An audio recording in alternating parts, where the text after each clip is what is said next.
les va? Bienvenidos. Esto es Referentes y como todas las semanas hemos convocado a una de las personalidades destacadas de Córdoba para que nos cuente sobre todo qué pasa en el mostrador, en la góndola, en un corral, en el frigorífico. Vamos a hablar con el referente de esta semana, que es Daniel Urcía, presidente de la Federación de Industrias Frigoríficas Regionales Argentinas. Sos vicepresidente de la Unión Industrial de Córdoba. Sí. Sos vicepresidente en la Unión Industrial Argentina. Bueno, en representación de WIC. Una tarjeta bastante extensa. Daniel Urcía, ¿cómo estás? Gracias por acompañarnos. Bueno, estás poniendo muchas expectativas. Muchas gracias por esta invitación. Bueno, ¿cómo haces para participar de tantas entidades, no? Bueno, la verdad que se me ha hecho normalidad, pero bueno, es cuestión de organizarse. Generalmente el ir casi, te digo, semanalmente a Buenos Aires con el tema del Instituto de Promoción de la Carne Vacuna Argentina, de FIFRA y de WIA, voy complementando las actividades, coordinando reuniones, tengo una agenda intensa. Y bueno, y después aprender a priorizar. Nos están mirando televidentes, también en las redes sociales, y muchos se preguntarán, a ver, Daniel Urcía, que sabe tanto de la carne, el domingo cuando hace un asado, ¿qué es lo que tira, qué pone en la parrilla? Bueno, mi parrilla se ha vuelto inclusiva, incluyo vegetales en la parrilla, no solamente carne, pero sí me gusta asar. Generalmente me gusta todos los cortes. Si tengo que privilegiar, te diría que un bife ancho a la parrilla, costilla y vacío y un buen matambre estaría dentro de las preferencias, acompañado por alguna molleja, chinchulines. Bien completo. Bien completo. Y también me gusta asar a la llama, así que de vez en cuando algún costillar y, por qué no, algún cordero. Entonces somos de asar. Si no es asado, ¿de qué otra manera te gusta comer la carne?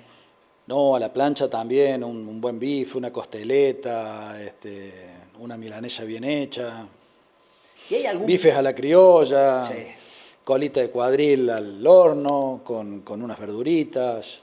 Siempre está la discusión, ¿cuál es el punto en el que hay que comer la carne? ¿Cuál es? Yo creo que el punto es como te gusta. Mi preferencia es jugosa, es decir, no roja, al estilo francés, un blue, pero marcada por fuera, pero que quede un tonadito rosado por dentro, que desprenda los jugos, es el punto ideal para mí. Daniel, ¿qué diferencia a la carne argentina del resto? A ver, yo creo que el sabor, la terneza y no ese sobrecargado de grasa intramuscular si no fuéramos a un wagyu o a una carne producida netamente en feedlot. Yo creo que ese le da la característica a la carne argentina. Las otras carnes, por supuesto, son muy sabrosas, muy ricas, pero por ahí demasiada grasa intramuscular a mí me resulta un poquito empalagoso. Es decir, ¿no hay marketing detrás de la reputación que tiene la carne argentina? No, yo creo que nos hemos ganado un lugar, siempre lo digo, nuestro mercado que nos hizo famosos es Europa. Y es nuestro mercado de calidad, donde vos caminás por Alemania o por Países Bajos y te vas a encontrar carne argentina, parrilla argentina, y el corte nuestro tiene protagonismo en la carta, en el menú, y es de alguna manera lo que nos promovió en el resto del mundo. Nosotros hoy China es nuestro principal destino, pero trabajamos con un tipo de carne de volumen que acompaña muy bien la cultura culinaria de China.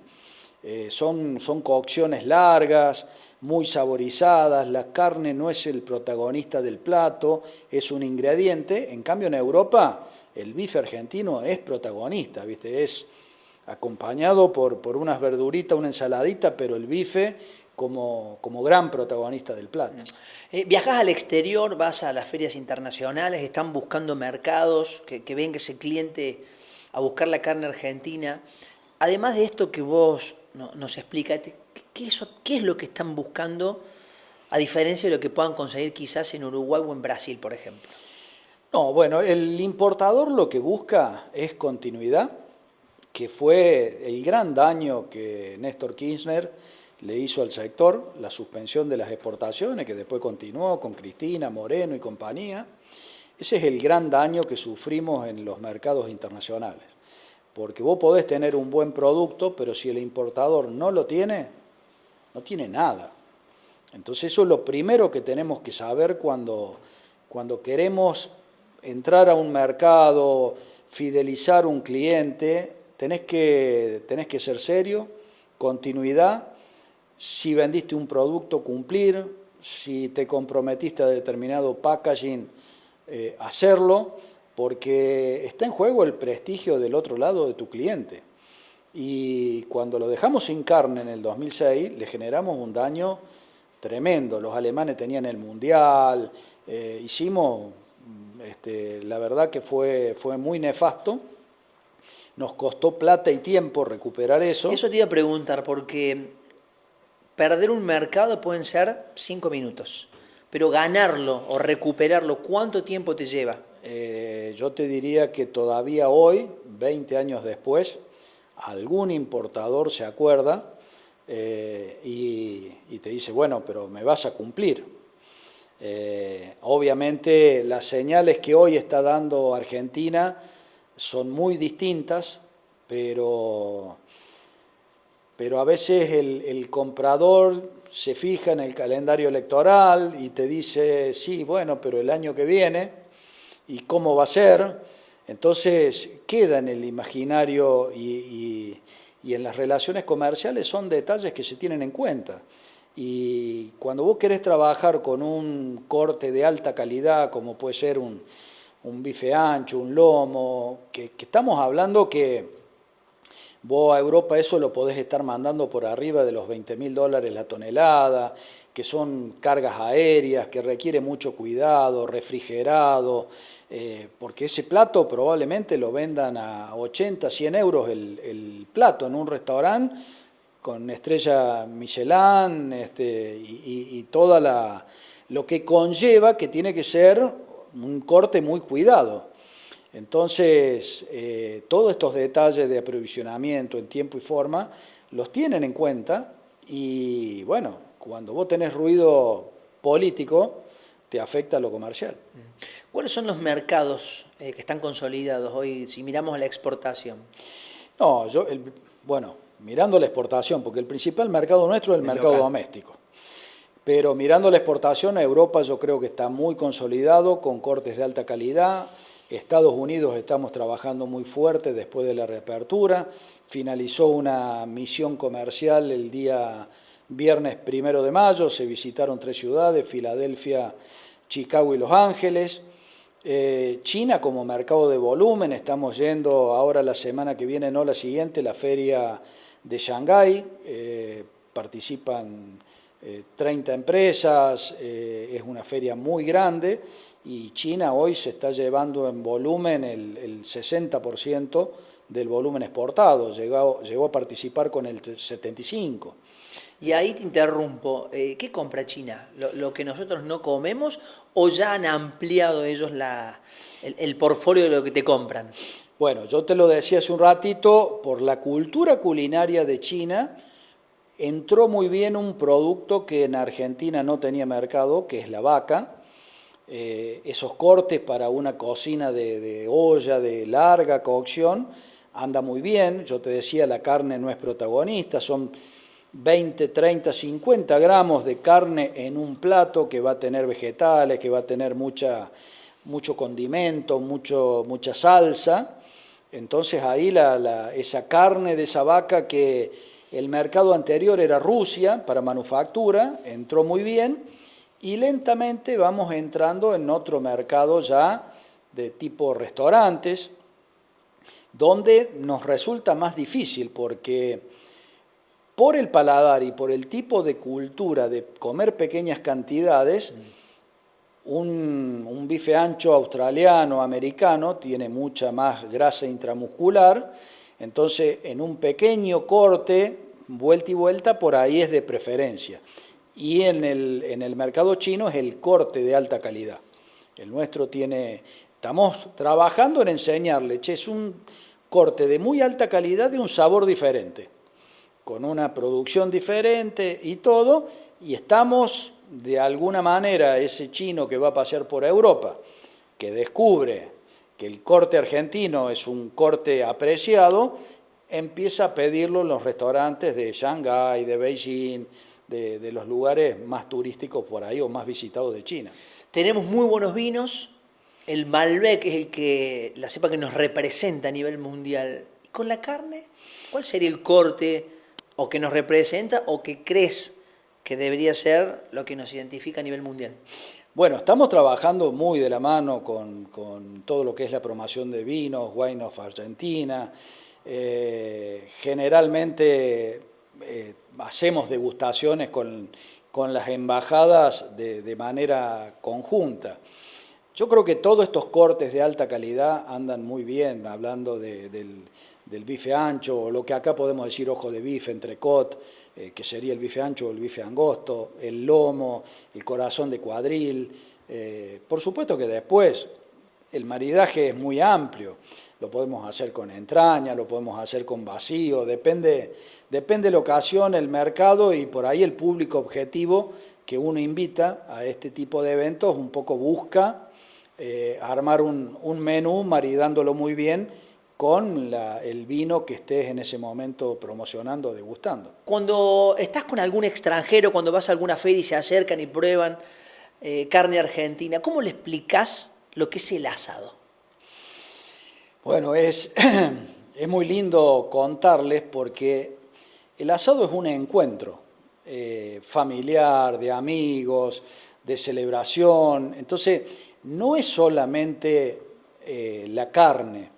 Y también un poco le contamos o le explicamos de todo un folclore, porque el asado inicia desde la preparación, desde prender el fuego, compartir una picada, acompañarlo, recién hablábamos del vino, acompañarlo con alguna bebida, y luego está justamente en sí, degustar las carnes y demás, y se continúa luego con la sobremesa, con todo eso. Entonces es un momento de encuentro que muchas veces te miran sorprendido porque no es algo común, pero bueno, cuando le contás, cuando viene el extranjero a Argentina y vos lo invitás a compartir un asado de amigos o de negocios, lo que fuera, ahí realmente toman conciencia de lo que significa, de lo que representa. ¿Cuántos años llevas trabajando en la industria frigorífica? Y bastantes, tenía pelo. No, pronto serán casi 40 años. Yo te cuento, mi familia tenían todos carnicería y yo dije, yo voy a estudiar abogacía porque con la carne no es lo mío. Y acá estamos con los frigoríficos. ¿Hay algo que te sigue sorprendiendo de la industria? No, yo creo que cuando vos entrás en esto es atrapante. Tiene cosas que te hacen quererla, tiene una dinámica muy particular, tiene bastantes problemáticas, incidencias en las economías de los pueblos. ¿Cuántos frigoríficos hay en la Argentina? Bueno, en la Argentina hay 350 frigoríficos, pero ese número en sí dice mucho o no dice nada, porque ahí es parte de una de las problemáticas estructurales que tiene el sector, porque hay más de 150 frigoríficos que no tienen escala, que no tienen proyección, que la verdad que las cuestiones higiénicas sanitarias son muy deficitarias y a veces son el ancla de desarrollo de los otros 200. Entonces, hay mucho potencial. Yo te decía recién lo que significa un frigorífico bien instalado en una en un pueblo. Voy a agarrar un pueblo del interior de Córdoba y el frigorífico va a mover la gomería, va a mover las estaciones de servicio, el tránsito de los camiones, la hotelería, los restaurantes. Es decir, te genera un movimiento que sin eso, digamos que la actividad de esa ciudad, de ese lugar, estaría muy disminuida. ¿Cuántos puestos de trabajo da la industria frigorífica? ¿Tenés el dato? En Córdoba hoy podemos estar agrupando unos 5.000 empleos directos y ahí le hago la referencia. Como genera todo un ecosistema, hay muchos puestos indirectos y hablamos más de 50.000 a nivel país. Hoy a nivel regional competimos con Brasil. En cuanto a la exportación, yo no diría de competir. Yo creo que Brasil se posiciona en un nicho de volumen. Tiene, si bien mejoró mucho en genética, no es comparable la calidad de carnes de Brasil con la Argentina en general, ¿no? Por supuesto que vamos a tener nichos que sí son comparables, pero en general sacamos alguna ventaja en cuanto a calidad. Obviamente la preferencia y la fama la tiene Argentina, carne de nuestras pampas, con una adaptación de las razas británicas muy bien, con un sistema productivo que tiene Argentina que la distingue porque es una producción muy sustentable. El animal crece libremente durante el 70% de su vida, se encierra en los últimos 90, 100 días, entonces eso le da características particulares que se llevan muy bien con el ambiente porque van generando todo un ciclo positivo, porque esas pasturas donde el animal se alimentan generan fotosíntesis, reciclan carbono y demás, y por otro lado el animal se desarrolla libremente, no encerrado en un corral. Ya vamos a hablar del mercado interno. ¿Tenemos suficiente ganado si la proyección de la exportación tiende a crecer de una manera sostenible? Bueno, Argentina es el único país productor de carne vacuna con posibilidad o potencialidad de duplicar su stock. No le pasa a Brasil, no le pasa a Uruguay, Australia, Estados Unidos, Unión Europea. Te hablo de grandes productores de carne, no tienen territorio, no tienen infraestructura con posibilidad de duplicar su stock.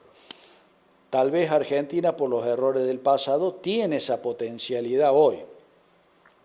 Se puede lograr, y creo que con un proceso de estabilidad, de seguridad jurídica, en un lapso de 10 a 15 años es posible realizarlo. La realidad de Argentina es que los últimos 20 años no tuvo claramente un entorno para que la ganadería crezca.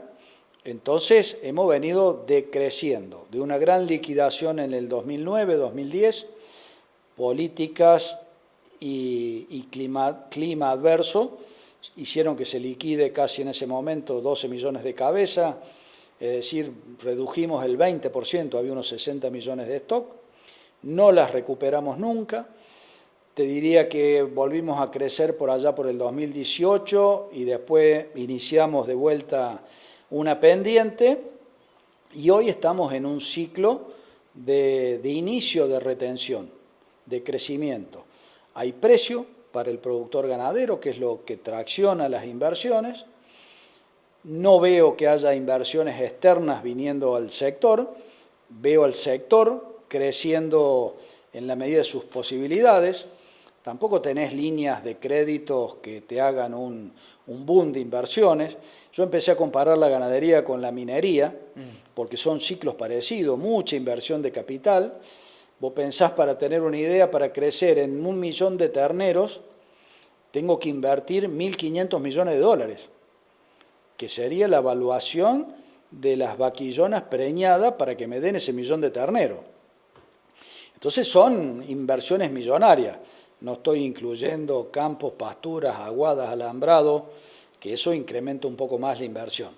Con un retorno a 5 años, que sería el proceso de parición de esa vaquillona. Claro, es una inversión a largo plazo. es a largo plazo. Y ahí entran los ruidos, qué va a pasar el año que viene. No sea cosa que aparezcan los fantasmas de las prohibiciones, las intervenciones. Y bueno, eso a las inversiones en el sector la demoran. ¿Qué está pasando con el consumo? ¿Es una tendencia? ¿Es una cuestión económica? ¿Competís con el pollo, con el cerdo? Bueno, primero tenemos que ser conscientes de que en 50 años ha habido cambios productivos y de hábitos de consumo. ¿Por qué te pongo 50 años? Porque 50 años atrás nuestra canasta de proteína animal era 90% carne vacuna y el resto pollo, cerdo, pescado y otras carnes.